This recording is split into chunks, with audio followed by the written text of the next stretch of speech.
Quelle sera la teneur des discussions à la Maison-Blanche?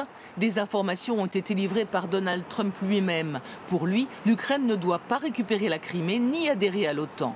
La pression est mise sur Volodymyr Zelensky. Le président ukrainien Volodymyr peut mettre fin à la guerre avec la Russie presque immédiatement s'il le veut, ou il peut continuer à combattre. L'intéressé vient de déclarer que la Russie ne devrait pas être récompensée pour son invasion de l'Ukraine et réaffirme sa volonté de paix.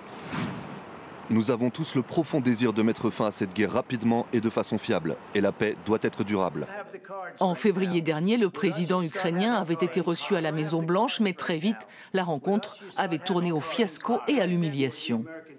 Les deux hommes vont-ils cette fois retrouver la proximité de la rencontre au Vatican, survenue 2 mois plus tard?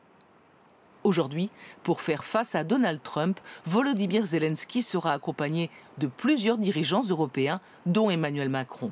Le président français a quitté le fort de Brégançon. Il arrivera vers 18 h à Washington. Sur le terrain, la guerre se poursuit avec des attaques de drones dans les 2 camps. Ici, à Kharkiv, un immeuble d'habitation a été touché la nuit dernière. Le bilan est de plusieurs morts. De son côté, la Russie affirme avoir détruit plus d'une vingtaine de drones lancés par l'Ukraine sur son territoire.